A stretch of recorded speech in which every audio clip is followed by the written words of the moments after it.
This is Growthaholics.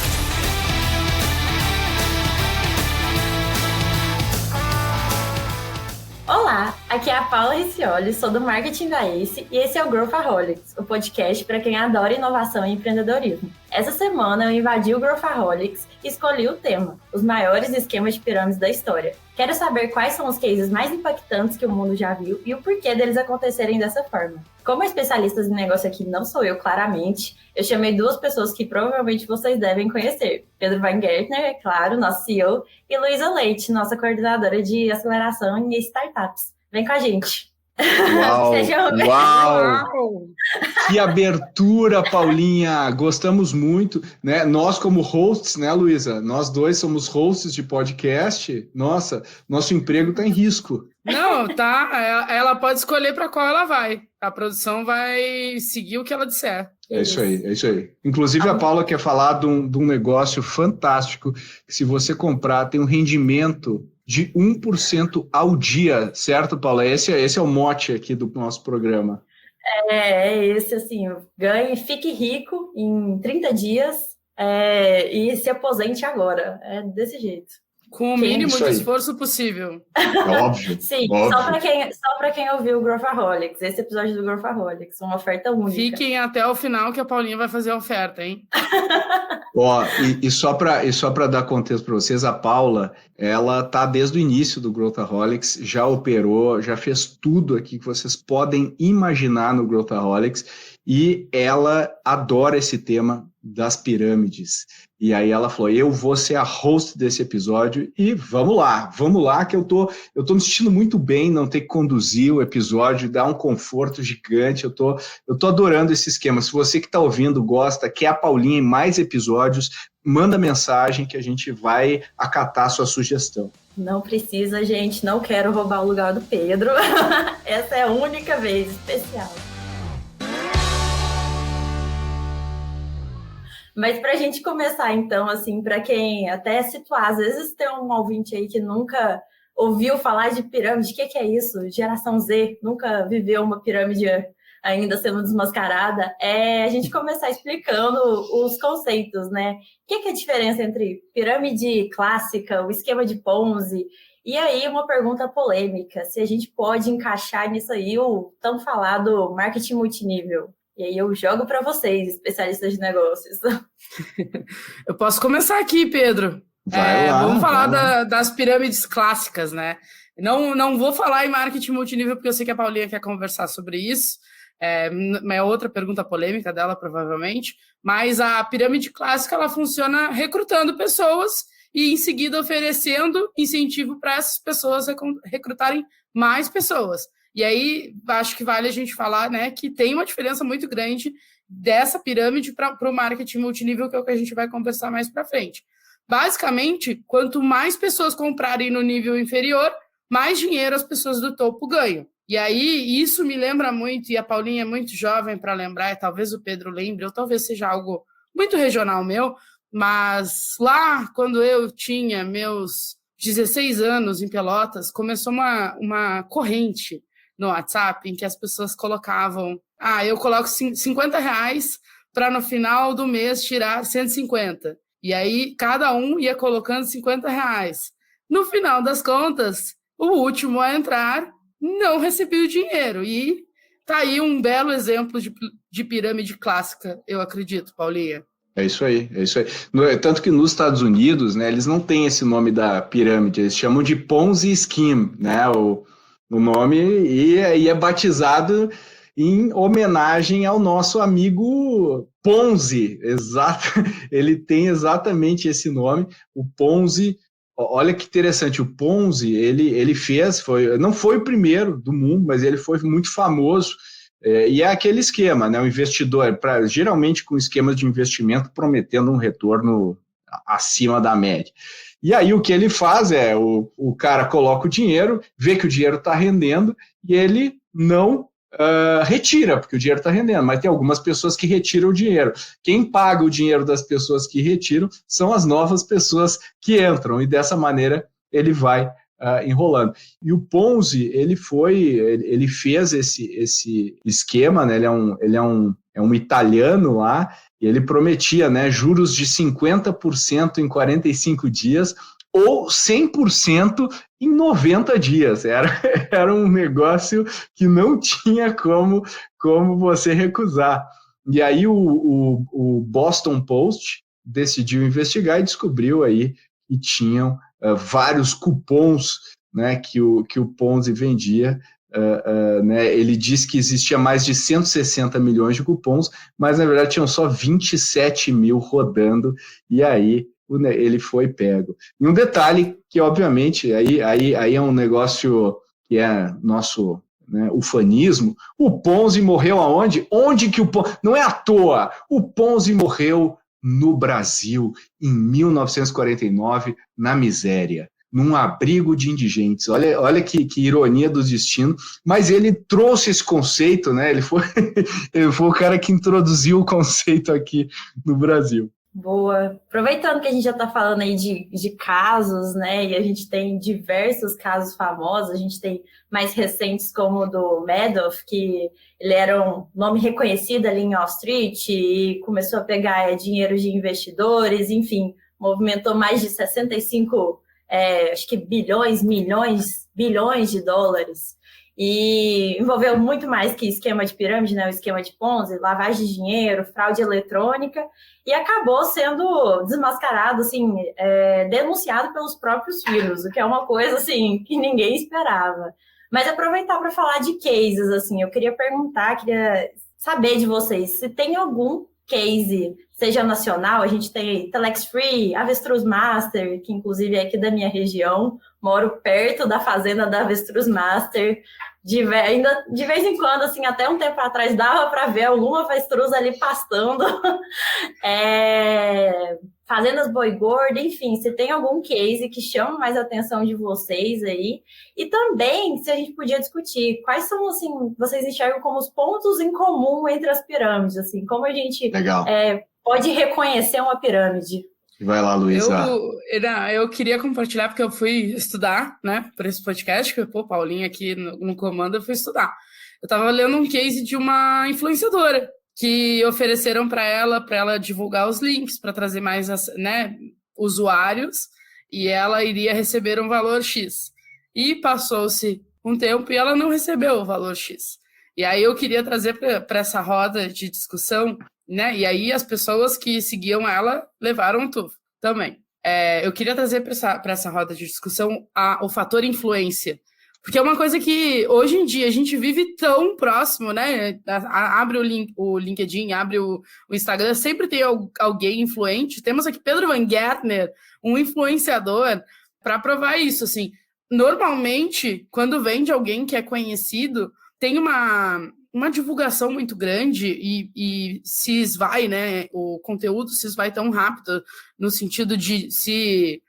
Qual é a palavra? Qual é a palavra que eu estou procurando, Pedro? Se compartilha muito rápido, se viraliza muito rápido. Viraliza. E às vezes se viraliza muito rápido. E a gente perde um pouco dessa noção quando a gente está no dia a dia ali na rede social. Mas isso tem um fator super importante para os esquemas de pirâmide, que é esse volume, fazer isso chegar para mais pessoas. E eu queria a opinião de vocês dois aqui, né? Vou jogar uma pergunta também, Paulinha. Quer moderar, Paulinha. Acostumada, né? A produção tá orgulhosa de mim nesse instante. Mas eu fico me questionando isso, assim. O quanto a gente precisa tomar cuidado com as pessoas que a gente segue. Porque essas próprias pessoas... E a responsabilidade do influenciador também em compartilhar coisas que sejam corretas. Porque isso tem um peso muito grande para o mercado e é assim que novas pirâmides vão se formando. Né? A Paulinha falou que a geração Z não viu nenhuma se dissipar, digamos assim, mas eu acho que tem algumas se encaminhando para isso. E aí eu queria saber de vocês, porque eu realmente acho que é uma responsabilidade muito importante de ser falada. Então, super, né? A gente vive numa era de que se uma fake news é divulgada, depois mesmo tentando consertar, o estrago já está feito, né? E é engraçado a gente pensar isso. Para esse episódio eu também fui estudar e fui ver alguns materiais, documentários, e alguns pesquisadores assim do cérebro humano, eles falando assim que os seres humanos, nós somos condicionados a acreditar. A gente não foi feito assim para para ser incrédulo para as coisas, né? E como isso não necessariamente é uma coisa ruim, porque se você pesquisar, tem um gráfico de confiança versus prosperidade em alguns países. E assim, você vê que o grau de confiança em países tidos como mais prósperos é muito mais alto. Assim, a gente vai ali para os Dinamarca, enfim, todos ali em volta, a gente vê que a confiança é muito mais alta. Então, assim, acho que é por isso que é tão fácil, é da nossa natureza, de confiar nas pessoas, e ainda mais quando é uma pessoa que está ali, está em destaque, a gente admira, fica muito mais fácil, assim, e não só hoje com as redes sociais, mas até em casos mais antigos, como o do Madoff, que a gente citou. As pessoas acreditaram nele porque ele já tinha um nome reconhecido em Wall Street, ele era um representante muito forte na comunidade judaica de Nova York. Enfim, as pessoas acreditaram nele e não tinha rede social e não tinha nada disso. Uhum. Eu acho que assim, acho que o Madoff, se eu não me engano, é o maior esquema Ponzi da história. E eu acho que tem vários outros aí que eu acho que combina essa coisa da autoridade que a Luísa falou aí dos influenciadores, que teoricamente tem autoridade. Acho que um caso legal, o Lou Pearlman, que é o cara que era o empresário do Backstreet Boys, né? E do NSYNC. Ele enganou os dois, né? Ele roubou a grana dos dois, do Backstreet Boys e do NSYNC, mas ele também criou um esquema Ponzi e roubou $300 milhões. O Lou Pearlman, e eu acho que essa é uma história do cara que, eu sou o agente do Backstreet Boys, do NSYNC, tava roubando os dois e ainda roubava os outros usando o nome deles. E eu acho que é um pouco isso que o Madoff, lá tem até um filme, não sei se já viram, que é com o De Niro, ele faz o papel do Bernie Madoff, é um filme da HBO, acho que é um telefilme, e é bem legal até, ele mostra toda essa coisa dele, anos, não foi tipo meses, foi anos a fio rodando isso, usando a credibilidade. Pô, olha só, o cara tá no country club, o cara tem jatinho, o cara, poxa, doa para causa filantrópica. Como é que eu vou duvidar desse cara aqui que já foi do Nasdaq, né? Ele tem um histórico aí. Como é que eu vou achar que esse cara tá me roubando? E aí tu começa a ver todo mundo que entra no esquema. Tu fala, pô, se esse cara entrou, esse também entrou, poxa, isso aqui significa que... E aí entra o FOMO também. Poxa, eu não vou entrar, eu vou ser o otário. Todo mundo tá ganhando dinheiro e eu não tô. E acho que toda essa coisa da sinalização da credibilidade, o Boi Gordo, até mandei para a Paulinha, um comercial que passava na Rei do Gado, na novela Rei do Gado, e era o protagonista da novela, o Fagundes, falava, Boi Gordo, é um negócio aqui com a credibilidade, faça como eu, com a credibilidade da Fazenda Boi Gordo e tal. E ele estava lá anunciando, Telex Free também anunciava em horário nobre, no jornal, as pessoas se abraçando, dançando, mulheres grávidas, né, mostrando close da barriga. E eu acho que esse AP, como é que o negócio que está na Globo... isso não pode ser roubalheira, né? Não tem como ser. Então, acho que tem esse elemento da credibilidade, e eu acho que tem um elemento humano que é a ganância. A ganância, a gente sabe que não tem como ganhar aquele dinheiro. Não tem como ganhar aquele dinheiro. A gente sabe disso, mas a gente vai ser ganancioso. Então, todo mundo que aposta na ganância e usa essa sinalização de credibilidade, acaba tendo um casamento explosivo. Poxa, esse cara é top, né? Tem muito... O Fagundes, quem duvida do Rei do Gado vendendo boi gordo? Pô, não pode ter. E, ao mesmo tempo, a ganância. Olha o retorno que eles prometem. Quando a gente vê um retorno desproporcional, não tem como, né? Depois a gente pode falar de outros elementos que eu acho que são importantes para completar essa fórmula aí do Ponzi, né? Mas eu acho que esse é o ponto para mim, Pedro. A credibilidade, as características, né, que a Paulinha falou. Normalmente isso vem atrelado à credibilidade, seja por TV, seja por influenciador, seja pelo seu próprio amigo. Porque que aí entra o multinível. Que aí entra exatamente. E também entra a questão de ganhar dinheiro fácil. Gente, não é fácil ganhar dinheiro. Fosse fácil ganhar dinheiro, estava todo mundo rico. E isso é uma coisa que eu falo muito para os empreendedores. Não vai ser fácil crescer o teu negócio, vai ser difícil pra caramba, mas tu tem que fazer direitinho, porque senão a conta chega também. E para mim é a mesma lógica para dentro das pirâmides, sabe? Tipo, tu quer ganhar dinheiro fácil? Não vai acontecer. Tem que trabalhar, tem que levantar um negócio, por exemplo, e aí sim, tu vai trabalhar, vai dar duro e vai ganhar o dinheiro. Mas quando ele vem muito fácil, tem que desconfiar. Porque eu encontrei o aplicativo que é com um joguinho e tu ganha dinheiro com o joguinho. Sempre desconfie. E eu acho importante também ressaltar que geralmente quem dá início a essa pirâmide também é um ótimo vendedor, né? Sempre. Pessoas com discursos assim maravilhosos que te fariam vender assim coisas impossíveis, tanto é que conseguem. E aproveitando assim que a gente já está nesse assunto assim de mais reflexível, eu queria que a gente discutisse por que vocês acham que a gente continua caindo nesses esquemas, assim? Os esquemas são os mesmos. A estrutura não muda ao longo do tempo. O que vai mudar ali é o produto, entre aspas. Hoje a gente tem criptomoeda, a gente tem até... Eu estava lendo uma reportagem, até coisas que a gente nem imaginava que poderiam ser pirâmide hoje são. Quem não ficou sabendo do golpista do Tinder, né? Não ficou famoso. Era um esquema de pirâmide. Ele pegava o dinheiro de uma mulher para manter o relacionamento com outra e manter ali a vida que ele vendia para elas, né? E assim, ia ali no esquema de pirâmide amoroso, quase. Queria entender, o que vocês acham por que a gente continua a cair nisso e se qualquer um está suscetível a isso? Por que, assim, né? Qualquer um, o que influencia? É escolaridade, é nível poder monetário, enfim. Como é que a gente pode analisar? Eu acho que os esquemas são os mesmos, mas as embalagens estão mais bonitas. Sabe quando tu vai no supermercado, tu olha uma embalagem e tu compra um produto só pela embalagem? A gente melhorou muito o nosso processo de venda online, por exemplo. A gente melhorou muito a comunicação aqui no Brasil, o X e o Y. E eu sempre dou um exemplo, não tem nada a ver exatamente com pirâmide, mas o meu pai, ele tem um esquema para comprar coisas na internet. Ele já é um senhor de mais idade, e aí ele compra bastante. Agora com a pandemia mesmo, ele começou a comprar bastante por e-commerce e tal.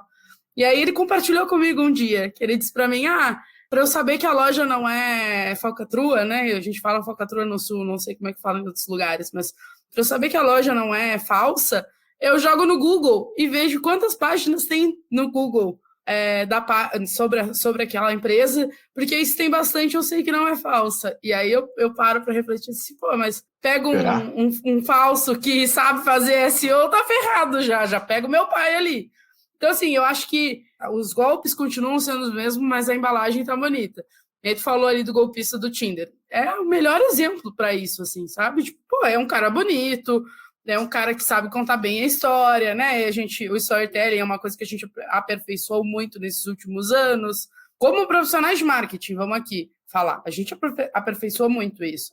Então, eu acho que as pessoas seguem caindo, e aí eu até acho que não tem uma questão de escolaridade e tal, porque a gente já viu aí gente com muito grau de instrução caindo em golpe e gente com pouco grau de instrução caindo em golpe. Mas eu acho que é a embalagem que a gente está sabendo fazer melhor. Eu culpo o marketing. Eu acho assim, acho que tem alguns elementos, né? Acho que primeiro, essa transmitir credibilidade. Eu acho que outro elemento é uma oferta boa demais para ser verdade. Não pode ser tão boa que seja tipo 100% ao mesmo. A gente sabe que não é tão boa, porque é muito para dar. Mas se for 20%, for 5% ao mês, peraí. É que nem até fraude, eles usam isso. Então, quando você recebe uma oferta para trabalhar de casa ganhando R$800 por dia, 800 reais? Não é 5 mil reais, é 800 reais por dia. Não, deixa eu... Então, eu acho que esse tipo de coisa impacta. Mas eu acho que tem um outro elemento aí, que é o miolo do negócio, geralmente é um negócio que ninguém entende direito. Então, assim, tu não entende avestruz, tu não entende de boi, tu não entende de cripto, tu não entende dessas coisas assim. Esse cara é o maior... Daí, geralmente se vende, o maior especialista em cripto, não. Então, por isso que eu acho que vai mudando a roupagem, e quando fala assim, poxa, vejo na notícia que Bitcoin cresceu tanto em tanto tempo, aí eu meio que me conecto, peraí, então Bitcoin é cripto, então cripto tem uma oportunidade gigante e esse cara sabe de cripto, portanto eu vou entrar nesse esquema aqui de cripto. Então, assim, ninguém sabe direito como funciona, e o cara pode explicar de um jeito qualquer, e que você vai falar, beleza, não, os avestruzes chegam aqui, a gente dá comida e tal, e esse, o esquema é o seguinte, a gente consegue ter uma arbitragem. Aí fala, poxa, legal, acho que, realmente, o cara entende de avestruz, e eu não tenho a menor ideia. Então, eu acho que tem esse elemento do miolo também ser um negócio que a gente não consegue entender muito bem, ou que a gente tem uma ilusão que a gente entende por proxy, por alguma coisa que está meio que do lado, mas não é bem aquilo, e aquilo meio que gera aquela confusão na cabeça das pessoas. Mas eu acho que são esses elementos, se a gente for ver, investimento. O Nicolas Cage investiu lá no Madoff, lá o dinheiro perdeu, o Nicolas Cage se ferrou, quase quebrou, né? Faliu lá, teve que vender o esqueleto do dragão, sei lá, que ele tinha.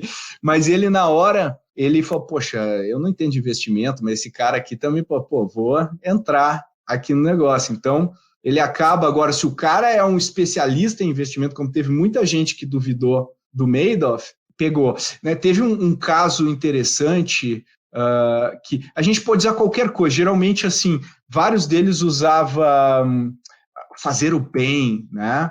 Como desculpa para fazer. Né? E eu acho que tem uma história que está até num livro, The Key Man, que é um livro sobre um cara que usava o ESG para vender fundos de private equity que investiam em mercados de países emergentes. Então, essa é a tempestade perfeita, porque vai lá, o dinheiro hoje está indo para ESG, ele se vendia como, ele era, acho que, de Bangladesh ou alguma coisa assim, falou assim, não, eu conheço a economia local, Paquistão, alguma coisa assim, eu conheço a economia local, eu sei o que precisa ser feito, e esse dinheiro vai criar hospitais, ambulâncias, vai melhorar a economia. Você fala, toma meu dinheiro, vai lá, cria hospital. Então, acho que também é a mesma coisa, que só muda a fórmula. É uma coisa que eu não entendo direito, que é meio longe, meio distante, mas o cara parece que é um especialista, né? Não vamos falar, a gente está sendo aqui, né? Tem mulheres que também fazem pirâmides, né? O cara, mas tem mulheres que também tem algumas aí, pirâmides aí criadas por mulheres. Eu acho que é muito interessante a gente pensar que mesmo sendo uma temática muito complicada, que ninguém parece entender, esses caras e essas mulheres também, elas conseguem te vender de um jeito simples. Parece muito simples ficar rico com cripto. É um assunto complicado, mas é muito simples ficar rico com isso. Acho que é um poder usado para o mal, quase. É isso, Eu acho que tem que simplificar a forma que a pessoa ganha o dinheiro, mas deixar uma caixa preta na maneira como eles fazem esse processo, né? Sim, sim. E eu acho que, falando um pouco de perfil de quem pode cair, dando aqui só um spoiler, assim, da minha opinião, quando eu estava pesquisando para esse episódio, eu encontrei um caso que chamou muita atenção, que aconteceu no esquema do Madoff, que foi um cara chamado, ele é PhD em psicologia, ele escreveu um livro chamado Annals of Gullibility, Why We Get Duped and How to Avoid It, um ensaio sobre por que somos enganados e como evitar. 2 dias depois, ele conta, 2 dias depois que ele recebeu o livro dele em mãos, ele descobriu que ele tinha caído num esquema de Ponzi, o esquema do Madoff. Então, assim, acho que qualquer um está sujeito a isso, até mesmo quem se diz especialista no assunto. Agora tu imagina o cara recebendo o livro dele, 2 dias depois ele vai lá, pega o livro na mão, pensa em tudo que aconteceu. Tipo, eu fico pensando na reação das pessoas também, Paulinha, quando descobre. Eu vendo, assim, saiu manchete em jornal, assim, falando qual que é o nome dele, deixa eu pegar aqui. Stephen Greenspan esqueceu de ler o próprio livro e caiu contando, assim, então... Acho que deve ter sido um momento muito difícil, muito humilhante para uma pessoa. Não, assim, é um estudo de caso. Ele queria mostrar ele como case, não foi pesquisa. Olha o marketing agindo aí. O storytelling aí tá pronto. Mas, assim, a gente está falando, né? As pessoas são pessoas que vendem muito bem, são assuntos que geralmente são novos, nem todo mundo entende como funcionam as coisas. E eu queria falar um pouco mais dessa confusão, né? Explorar por que é tão difícil a gente perceber, identificar e até mesmo provar que é um esquema de pirâmide, né? Até o Pedro me mandou antes desse episódio lá a propaganda da Telex Free que passou em horário nobre, em rede nacional, assim. Como que a gente deixa chegar a esse ponto sem ninguém, assim, opa, peraí, tem algo errado aqui. Mas aí, vou levantar uma polêmica aqui. Às vezes a gente também não quer ver, Paulinha. Porque, tipo assim, eu tô ali, eu acredito muito naquilo, é o ego que o Pedro tava falando, né? Tipo, eu acredito tanto naquilo, eu vou ficar rico, eu vou lá para as Maldivas e não sei o quê, e aí vem alguém e fala, mas isso tá estranho. Aí não tá estranho, é você que não pode entrar e por isso tá achando estranho. Eu acho que às vezes as pessoas entram nessas noias também, sabe? Tipo, tá vendo, mas não quer ver, digamos assim. Eu acho que tem um lado meio assim também, e aí eu acho que é legal deixar claro, né? Tipo, hoje em dia, tipo, é realmente, tipo, proibido no Brasil. E mesmo assim ainda acontece. Então, tipo, a galera, tipo, provavelmente ainda tem gente, tipo, ali anunciando em redes sociais. Com certeza. Enquanto falamos, devem ter vários. Exatamente. É muito difícil de pegar porque tá bem embalado. Na minha visão é isso, assim. E às vezes as pessoas também não querem ver, sabe? Tipo, eu vejo bastante, tipo assim, uma pessoa que seguido fala sobre isso no seu Instagram é o Flávio Augusto. O Flávio Augusto seguido fala sobre isso lá no Instagram dele e diz, isso é pirâmide. Isso não é pirâmide. Isso é, sabe? Tipo, ele seguido fala isso porque a galera pergunta muito para ele. E é sempre nesse intuito de ganhar dinheiro rápido. Sempre. Uhum. Então, eu acho que a galera fecha os olhos também. Eu acho que tem duas questões psicológicas aí, que uma é o comportamento do bando, né, determina o meu. Aqueles estudos psicológicos, né, não sei se já viram aqueles, eu adoro esses estudos de psicologia comportamental. Aí tem um que as pessoas estão fazendo uma prova numa sala, vocês já viram isso? E aí começa a ir fumaça, e tá pegando fogo a sala do lado. E aí todo mundo é ator e só tem uma pessoa que é o objeto lá do teste, e ninguém dá bola pro negócio. E a pessoa olha para a fumaça, fica meio assustada, mas ela olha e vê a reação das pessoas. Se as pessoas não estão assustadas, eu não me assusto. E eu continuo fazendo a prova. Então, as pessoas morrem por causa disso, porque elas seguem, se todo mundo está fazendo, o ser humano, que nem tu falou, né, Paulinha, lá no início, o ser humano a fiação mental é de seguir o comportamento da manada. A gente está vendo hoje com a polarização das mídias sociais e da opinião pública, você é isso, você é aquilo, é exatamente isso, eu me identifico com esse grupo ou com aquele, e entro nisso. Então, eu acho que tem esse elemento. E aí eu acho que tem um outro elemento, que é a suspensão da descrença. Então, vamos imaginar que eu caio no conto, lá sou uma mulher e eu caio no conto do cara do Tinder. Nossa, eu queria achar alguém, eu quero que essa pessoa, eu quero ter uma vida a dois, eu quero, né, eu quero tantas coisas ali. Quando eu encontro um cara que é isso, é aquilo, ele se encaixa em 7 das 10 coisas que são importantes para mim, eu faço vista grossa para os sinais, né, que estão indo contra o que eu acredito. E a mesma coisa acontece, poxa, peraí, olha só, esse aqui é Aaron Madoff, ele é um super autoridade, tem um monte de gente boa e tal, o retorno tá bom demais para ser verdade, mas olha só, cara, olha quem tá. Então, eu meio que opto por não prestar atenção em determinadas características para que a minha narrativa interna aconteça. Eu sou mais do que ganhar dinheiro, muitas vezes eu quero me sentir como uma pessoa inteligente que toma decisões, né, ou esperta, que toma as melhores decisões financeiras para mim, né? E eu acho que isso é uma coisa, é um negócio poderoso, né, que é o teu ego e tudo mais. Eu acho que isso não acontece só com o esquema de pirâmide, acontece desde a crise do subprime, que é todo mundo começa a fazer isso, todo mundo ganha dinheiro, e aí o sistema não vai se sustentar, não, mas vamos lá. Acontece esse crash. E eu acho que é um pouco esse fenômeno que explica muita coisa, né? Imagina quantas pessoas não ficavam felizes de sentar numa mesa com os amigos e dizer, não, eu invisto meu dinheiro em avestruzes. Tinha muita gente que ficava feliz, e até hoje é assim. No fim, é tudo um grande jogo de ego. Eu compartilho desse sentimento com o Pedro W. Eu acho que a gente... E ganhar dinheiro com o ponto mais fraco do ser humano. Porque todo mundo quer, tipo, uma vida legal, todo mundo quer uma casa legal, todo mundo quer mais dinheiro, né? Se não quer, tá vivendo de boas ali, na paz, mas normalmente a pessoa é ambiciosa, ou ambicioso pro bem, né? E aí tu acaba pegando a pessoa que é ambiciosa pro bem, que quer crescer, que quer sentar na roda dos amigos e olha, meu dinheiro tá todo em avestruz, meu dinheiro tá todo lá na primeira plantação de milho de Marte, sei lá.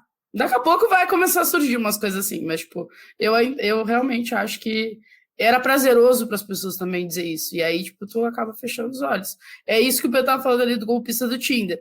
Pô, o cara me pedia dinheiro, mas, porra, ele era gatíssimo, maravilhoso, se vestia bem, roupa de marca, jatinho particular, ele tinha uma filha. Como é que eu vou duvidar de alguém que tem uma filha? Sabe?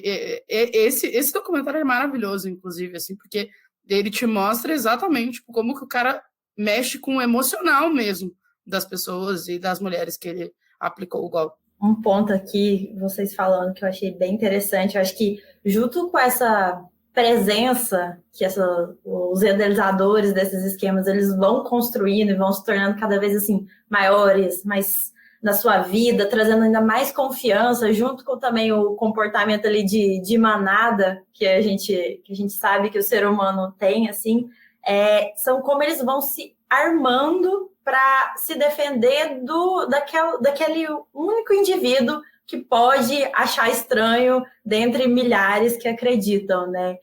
Eu estava pesquisando sobre alguns casos, assim, vendo depoimentos de vítimas que começaram a perceber isso, achar estranho, e no momento que foram ali questionar a empresa, a organização, assim, peraí, tem algo errado ali, descreveram quase como se estivessem sofrendo um gaslighting ali, totalmente, não, você está errado, olha aqui, tá tudo maravilhoso, olha seu colega do lado, é só você que está enxergando isso. Então, assim, anulando ali total a sua visão do mundo, pensando assim, realmente, será que só eu sou a pessoa errada, eu estou imaginando coisas? Acho que é um pouco dessa junção também, de como eles não param no início, assim, não para no momento que você traz uma pessoa para a pirâmide, ali é a construção, eu não queria chamar, mas quase como se fosse um culto, que todas as pessoas vão virando deuses e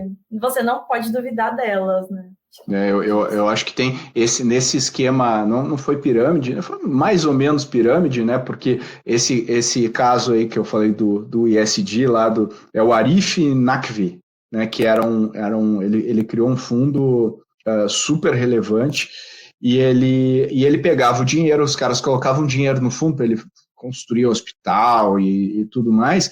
E aí ele usava o dinheiro para ele. Aí ele comprava jatinho e tal. E aí as pessoas, ele usava isso para ele parecer um investidor muito bom, né? Pô, esse cara vende jatinho e não sei o que, faz festas, ele fazia festas estrondosas e tudo mais. Ele fala muito bem, é um cara carismático, fala muito bem e tal. E aí quem descobriu a trama toda foi o Bill Gates. Foi a Gates Foundation, que é um cara que bota dinheiro nesse tipo de coisa, só que aí o Bill Gates botou uns analistas técnicos lá para fazer análise. Não, peraí, deixa eu entender melhor. Não, o Bill Gates está... Não, só que ele ficava sempre indo de um lado para o outro, pega dinheiro de um fundo para tapar o buraco do outro, e no final acho que alguém aponta, aquela coisa do rei está nu, alguém vai chegar e falar assim, peraí, gente, pode dar certo. Mas eu acho que também tem um elemento de... O cara... Tudo bem, uma coisa é o cara não entrar, né? A pessoa não entrar no esquema, outra coisa é a pessoa denunciar o esquema. E o que ele quer é evitar que a pessoa denuncie, e prolongar ao máximo o Ponzi. Só que todo dia o Ponzi, invariavelmente o esquema Ponzi acaba. E essa é a loucura desse negócio, porque o próprio idealizador do esquema Ponzi sabe que ele vai acabar, no entanto, vários acabam presos, né? Ou seja, chega uma hora, aí eu não sei como é que a ganância da própria pessoa, de falar, peraí, eu já estou enganando a galera há tanto tempo, ninguém vai me pegar mais, eu já estou aqui, isso vai continuar para sempre, E o Madoff chegava uma hora que o cara ficou anos e anos e anos fazendo isso, e aí chegou uma hora, precisou de uma mudança de mercado, e mudou as condições de mercado, a galera teve uma crise de liquidez, todo mundo quis sacar ao mesmo tempo, e aí a gente teve um problema. Então, eu acho que também é uma loucura da própria pessoa que cria, eu acho que tem um elemento, não é só má fé, óbvio que mas tem um elemento meio patológico da pessoa que cria isso, sabe? Meio uma psicopatia e uma ilusão de invencibilidade que é surreal, né? A adrenalina que isso gera para a pessoa também deve ser a própria droga, inclusive, né? Porque é isso, tipo, tô pegando aqui o dinheiro do outro, será que vai dar certo? Será que não vai dar certo? E aí sobe a adrenalina, não adianta. É meio complexo mesmo. Mas com certeza tem um lado bem de má fé, mas realmente deve ter algum estudo com relação a isso, tipo, algum distúrbio em comum que as pessoas que criaram pirâmides. Se alguém aí que está nos ouvindo souber, pode me mandar no LinkedIn que eu gostaria de ler mais, vou procurar também, porque com certeza deve existir. Já pegando aqui o gancho, como vocês estão falando, assim, de que às vezes pode nem ser proposital ali, consciente de que a pessoa está construindo esse negócio, esse esquema fraudulento, mas realmente tem outros fatores envolvidos, trazendo aqui, caminhando para os finalmente do episódio, e trazendo para o mundo que a gente está inserido, assim. Queria que vocês dessem uma dica, assim, para quem está ouvindo, para afastar a sua startup, o seu negócio, de um esquema de pirâmide. Não necessariamente se tornar um esquema de pirâmide, porque não é uma coisa assim, mas, assim, se afastar dessas características que a gente vê, né? De enganar as pessoas, prometer retorno rápido, enfim, coisas que a gente também vê nesse mundo que a gente está inserido. Duas coisas. Sempre se questione se isso vai ser benéfico apenas para você ou será benéfico também para o seu cliente e afins. Porque normalmente é uma relação de ganha-ganha. E se só um lado está ganhando, a coisa pode estar indo para o lado errado. E aí a segunda coisa é muito mais tipo, de saber... Primeiro saber olhar para o ecossistema como um todo, assim, e saber que vai ter gente... É aquela velha frase, né? Todo dia um malandro e um... Como é que é? E um otário. Um otário sai de casa. O pessoal adora falar... todo dia um malandro e um otário sai de casa. O pessoal adora falar isso. Eu, Luísa, não gostaria de empreender num meio com esse pensamento, sabe? Tipo, eu acho que é muito errado, cara. É que eu não sei se é uma questão de criação também. Tipo, eu não consigo pensar desse jeito, mas eu acho que é isso. Sempre pensar se a relação está sendo de ganha-ganha ou se só o seu lado está ganhando. Porque se for só um lado ganhando, tem alguma coisa muito errada ali, sabe? Tipo, quando tu cria um negócio, quando tu cria uma startup, é pensando no benefício de ambas as pontas, ou, né, das 3 pontas envolvidas, por exemplo, se a gente pensar num marketplace, por exemplo. Então, pensar nessa relação ganha-ganha, eu acho que é a melhor dica, assim. Eu acho que, assim, sempre quando alguma coisa é boa demais para ser verdade, vale parar um pouco e olhar. E eu acho que, às vezes, no mundo das startups, os empreendedores e empreendedoras estão tão cansados e cansadas que é um dinheiro, né? Vou botar esse dinheiro para dentro. E eu acho que a gente tem que ser vigilante e ter essa diligência, e acho que um olhar interno também para, né, aquele lá do pensando rápido e devagar, do sistema 1 e do sistema 2, grande maioria dessas decisões são tomadas com o sistema 1, que é o sistema que consome menos energia e é o sistema mais rápido, que você analisa padrões que já estão lá meio que na memória RAM, né? E aí, quando você vai para o HD, que é, né, o sistema 2, e você faz um negócio um pouco mais ponderado, mais análise e tal, você geralmente coloca outras coisas na mesa. E eu acho que é importante, especialmente decisões envolvendo dinheiro, investimento e tudo mais, que você use o sistema 2. E tá difícil, tá complexo, mas às vezes é melhor segurar um pouco mais. E eu acho que a mesma dica vale para qualquer um que está caindo ou numa fraude ou num esquema, né, desses aí qualquer, que tá bom demais para ser verdade. Uou, peraí, deixa eu entender, né? E não vai adiantar você, quem mais está aí?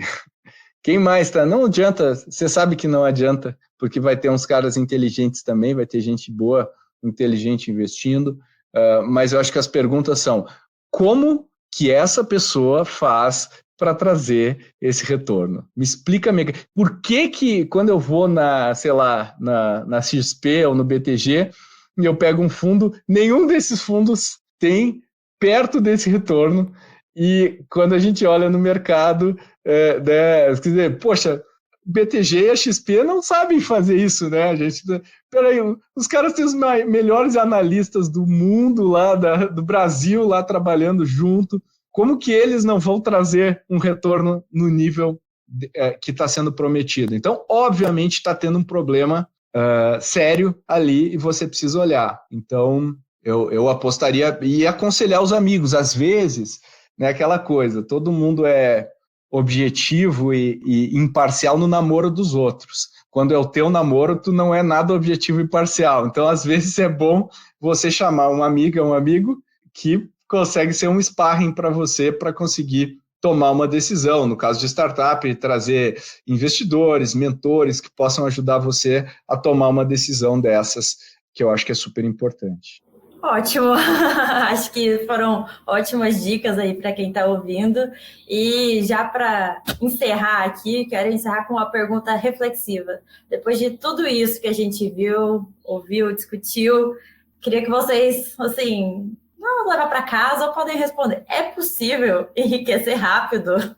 A pergunta aí, chave de ouro. Se você criar uma startup que tenha um alto impacto, que vai trazer... Puta, aí...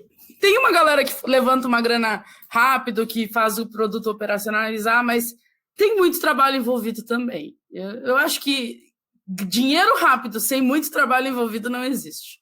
Talvez muito trabalho envolvido e aí um crescimento rápido, aí eu acredito mais. Não sei. Pedro, o que tu acha? Não tem atalho, né?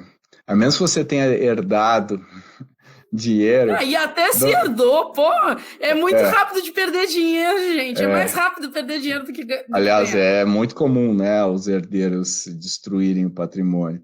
Mas eu acho que a ilusão do dinheiro rápido, do dinheiro fácil, é uma armadilha. Eu não conheço, tá, quem ganhou.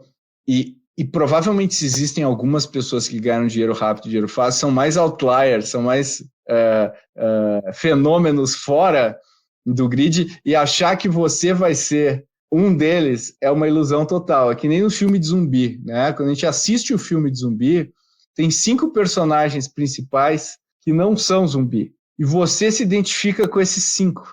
Mas a probabilidade é que você seja um zumbi na prática, né? Porque a chance de você fazer parte dos 5 sobreviventes do apocalipse zumbi é muito baixa, né? E eu acho que né, todo o nosso cérebro, toda a nossa fiação faz a gente achar, né, que nós somos mais importantes ou mais inteligentes ou melhores do que nós realmente somos. E nós não somos, né? Como é que eu falo assim? Acho que 90% dos motoristas acham que dirigem acima da média. Então, assim, a gente sempre acha que a gente é mais competente do que a gente é, mais inteligente do que a gente é, e isso é uma característica do nosso cérebro. Então, eu acho que faz parte do jogo você saber que você não é, né, o mais inteligente, e você ter a humildade para colocar o seu ego em xeque e daí sim tomar uma decisão ponderada sobre as coisas. E eu sei que é duro, porque seria muito legal se caísse uma grana pesada na conta amanhã, né? Eu sei que é duro, mas não vai vir. Não vai vir. Você não vai se transformar no Brad Pitt ou diz uma mulher linda aí qualquer que sei lá, Angelina Jolie. Vai na Angelina Jolie, já que a gente está no tema. Você não vai virar, assim como você também não vai ficar rico do dia para a noite, e aceita isso e arregaça as mangas, trabalha e encontra satisfação no teu trabalho e não na expectativa de ficar rico, porque a gente também sabe que isso também não vai trazer o nível de felicidade que você busca. Então, Pedro, acho que essa é a resposta filosófica. Qual é o problema? Sabe qual é o problema do brasileiro? É o dado que saiu, eu estava vendo ontem, né? Só 3% dos homens brasileiros se acham feio. Aí. Só 3% de homens brasileiros se acham feio. Gente, é muito mais do que 3%. Sai na rua. Sai na rua. Sai na rua, conta ali de 10 quantos feios vão passar por ti. Então a gente tem que ser realista. Não vem dinheiro fácil sem trabalho árduo e contínuo. E não existem mais homens bonitos do que feios no mundo, podem ter certeza. Hoje eu estava falando, pessoal, que o Tinder tem um algoritmo que faz um matching, né, de beleza para as pessoas. Aí as pessoas falam, eu entro no Tinder e eu só encontro gente feia. Né? Só tem gente feia no Tinder. Não, só tem gente feia porque você é feio também. O Tinder está tentando maximizar a chance de ter um match. Então, o algoritmo está tentando juntar os feios, se juntem. Exatamente. Então vai no Tinder, se você tem dúvida quanto à sua atratividade, vai lá no Tinder que ele te responde. Bom, queria agradecer, Pedro, Luísa, por me receberem, pela discussão. Eu espero que quem está ouvindo tenha curtido esse formato desse episódio. Se curtiu, deixe feedback para a gente nas redes, no nosso e-mail. Tudo que você precisa para fazer está na descrição e a gente adora ouvir a opinião de vocês. Aqui não sou eu que mando aqui, mas quem sabe se você não sugerir um ótimo tema, você não está aqui no meu lugar, no próximo. Não sei, fica aí a ideia. E agora eu deixo o Pedro a voltar a ser host. Fiquem tranquilos. Até a próxima. Espero voltar como convidada, não como host. Boa. Voltará sim, Paula. Adorei a sua mediação. Gostei muito de participar aqui como debatedor. Aqui, eu falei metade do episódio, quase metade, um pouco menos da metade do episódio. E normalmente eu falo 10 minutos por episódio. Tem minha estatística aqui. Então, foi muito divertido falar, especialmente com a Lu, aí, que também, né, tá nessa jornada podcasteira aí. Então, obrigado. Jornada podcasteira sem fim, né? É uma jornada infinita. E muito legal, que eu adoro. Então, Paulinha, você foi ótima, gostei muito, especialmente, né, você até ficou ruiva, especialmente pro episódio, eu gostei muito, você se dedicou muito aí para fazer ele acontecer, mas foi excelente, acho que o nosso pessoal aqui de casa também vai curtir. Então, valeu, obrigado pelo convite aí como participante. Valeu, eu adorei estar aqui também. E não esqueçam de mandar mensagem pra gente, se você tem um outro esquema de pirâmide que a gente não falou aqui, ou você tem um modelo para a gente ganhar dinheiro rápido, mande mensagem para a gente, para podcast@goace.vc e, como sempre, ajudem, a gente quer que muitas pessoas tenham acesso a este episódio, especialmente a mãe da Paulinha, que está lá, ansiosa para ver sua filha ganhar os holofotes. Vamos compartilhar para o maior número de pessoas possível. Valeu, gente!